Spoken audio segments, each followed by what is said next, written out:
आप सभी का आज के इस ई व्याख्यान में हार्दिक स्वागत व अभिनंदन है। आप सभी को आज का हमारा जो ई व्याख्यान का विषय है वह मिस्र की कला का काल विभाजन है।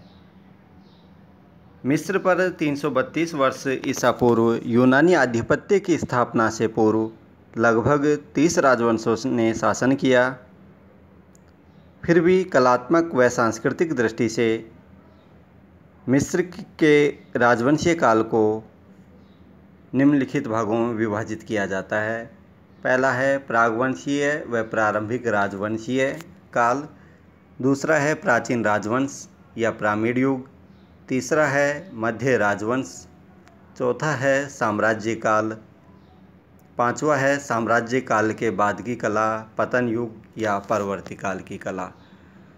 तो व्याख्यान श्रृंखला की इस कड़ी में आज हम मिस्र की कला का जो प्रथम काल है, प्रागवंशीय व प्रारंभिक राजवंशीय जो काल है, उसकी कला के बारे में अध्ययन करेंगे और उसकी चर्चा करेंगे। प्रागवंशीय व प्रारंभिक राजवंशीय काल का जो समय रहा वो 3200 ईसा पूर्व से लेकर 2700 ईसा पूर्व के आसपास तक का समय प्रागवंशीय व प्रारंभिक राजवंशीय काल से संबंधित रहा।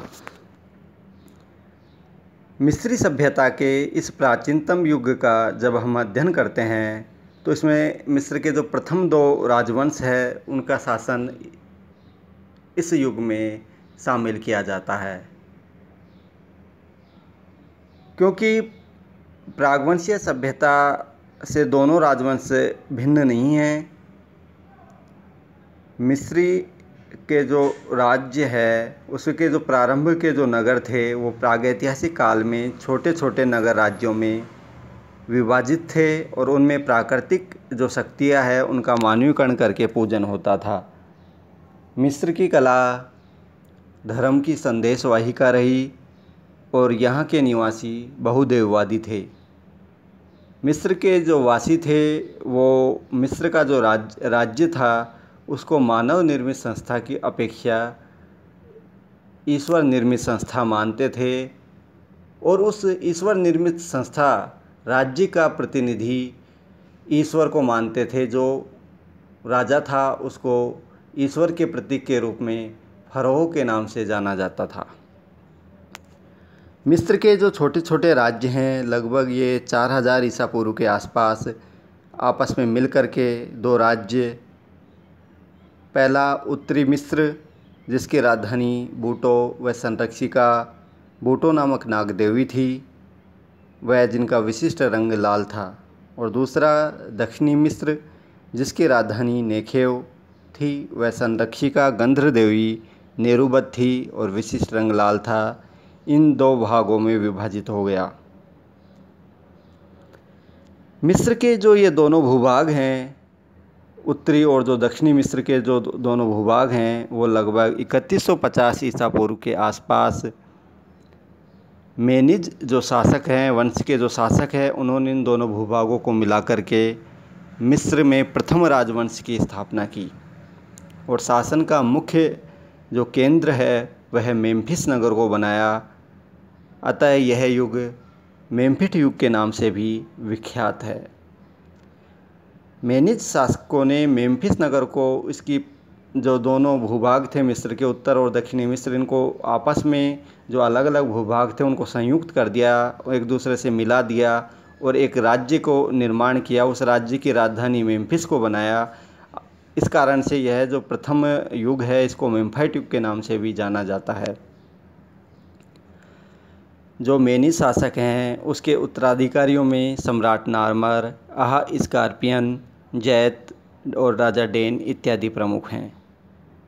द्वितीय राजवंश से संबंधित ज़्यादा जानकारी इतिहास में उपलब्ध नहीं हो पाती, फिर भी इतना अवश्य जानकारी प्राप्त होती है कि प्रथम जो दो वंश हैं उनके लगभग 18 फरों ने, राजाओं ने लगभग 420 वर्ष तक मिस्र पर शासन किया और इस नवीन जो राज्य है उसको स्थायित्व प्रदान किया। अतः प्रथम दो राजवंशों का विशिष्ट राजनीतिक और सांस्कृतिक इतिहास है प्रथम दोनों राजवंश मिस्र की सभ्यता के एक तरह से नींव का कार्य करते हैं, और यह प्रागवंशीय व प्रारंभिक राजवंशीय जो काल है, इसकी कला है, इस काल को थिनी युग या मेम्फाइट युग के नाम से भी जाना जाता है। यह युग मिस्री सभ्यता की आधारशिला था। इस युग में कला का क्रमिक विकास प्रारंभ हुआ। प्रारंभ में जो शिकार से संबंधित विषय चित्रित किए जाने लगे, उनमें भयंकर पशुओं का चित्रण प्रारंभ हुआ, और ये पशु ही आगे जाकर के जो विजयी सम्राट थे उनके प्रतीक चिन्ह बने। मतलब राजाओं ने अपने राज्य का एक प्रतीक चिन्ह बनाया फरोहों ने, और उन फरोहों के ये जो विशालकाय भयंकर जानवर जो प्रारंभ में आखेट के विषयों में चित्रण जिनका हुआ, वो आगे चल कर के इन राजाओं के एक तरह से प्रतीक चिन्ह बन गए। और जो समाधि गृह, मरने के बाद जो समाधि गृह बनाए जाते थे, उनकी जो आंतरिक भित्तियां हैं, दीवारें हैं, उनकी सजावट में, उनके अलंकरण में चित्रकला महत्वपूर्ण समझी गई। पत्थरों की तस्तरियों में भी अलग अलग विषयों को लेकर के चित्रांकन कार्य होने लगा। उदाहरणतया जो विषय मुख्यतः इन पत्थरों की तस्तरी में चित्रित व अलंकृत किए गए, वो हैं हिरणों का शिकार या पीछा करते शिकारी,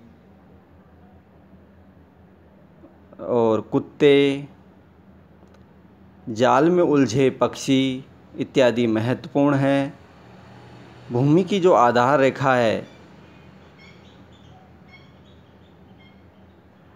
या जो क्षितिज रेखा है, उसका चित्रण इसी समय कला में प्रारंभ होता है या देखा जाता है। मिस्र की कला से ही क्षितिज रेखा का अंकन कलाकृतियों में प्रारंभ एक तरह से माना जाता है।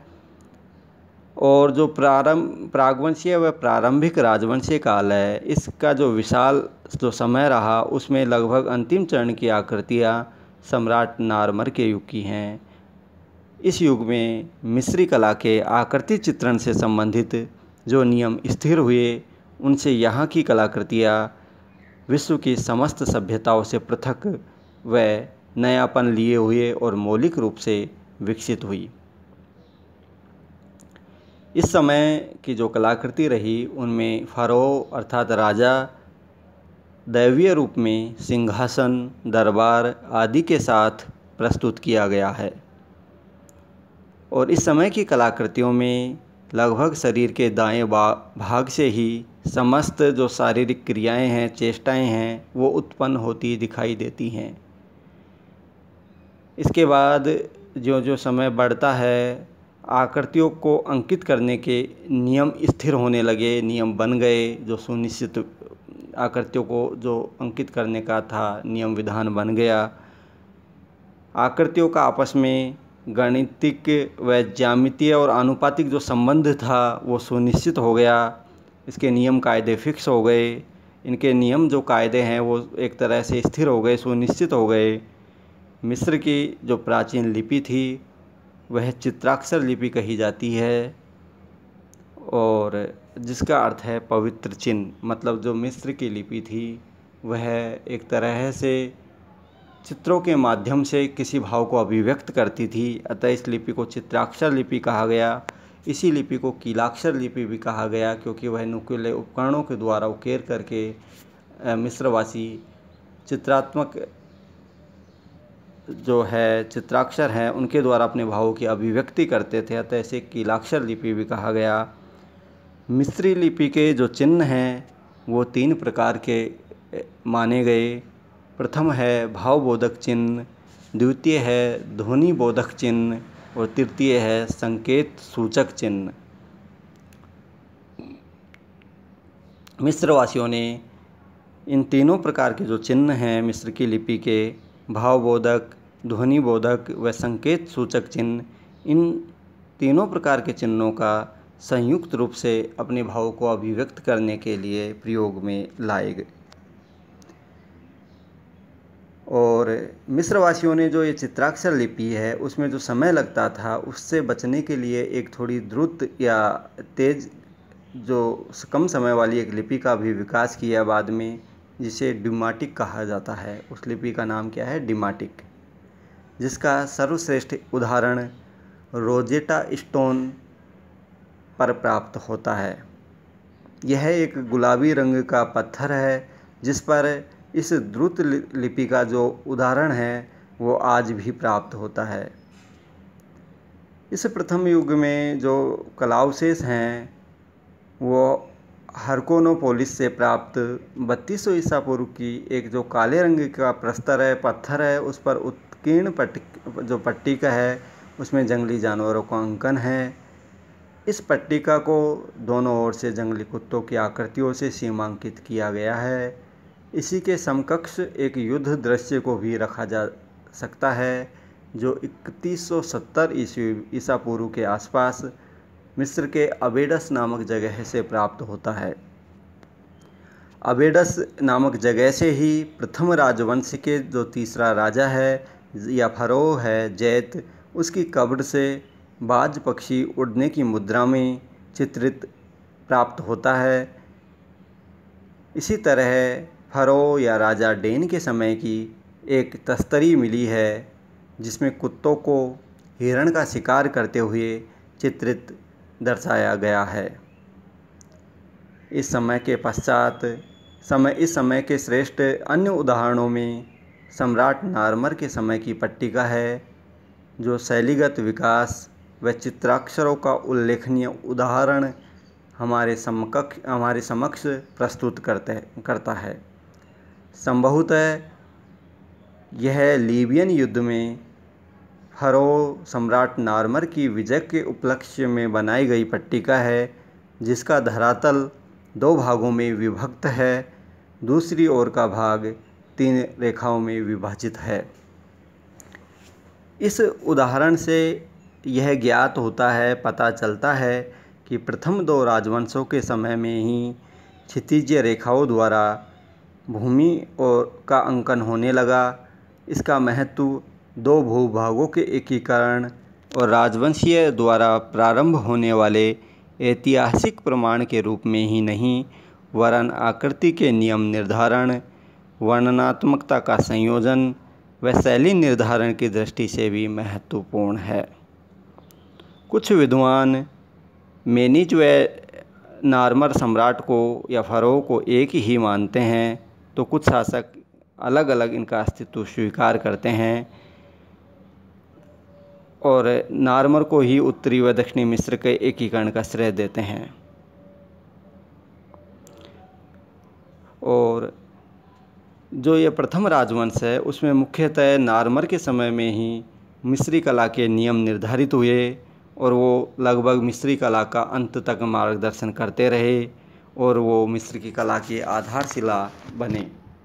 इस तरह से स्पष्ट होता है कि प्रथम जो प्रागवंशीय या प्रारंभिक राजवंशीय काल है, जिसको थीनी युग या मेम्फाइट युग के नाम से भी जाना जाता है, यह लगभग 3200 से लेकर के 2700 ईसा पूर्व लगभग 500 वर्षों तक इसका विस्तार रहा।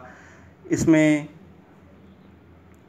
जो मिस्री कला का जो यह काल है वह मिस्र की कला का आधारशिला रहा और इस समय जो चित्र बने वो प्रारंभिक अवस्था में थे और धीरे धीरे सम्राट नार्मर के समय आकृति चित्रण संबंधी नियम निर्धारित हुए और जो मिस्र की कला को आगे तक मिस्र की कला का मार्ग प्रशस्त करते रहे। धन्यवाद एवं शुभ दिवस। धन्यवाद।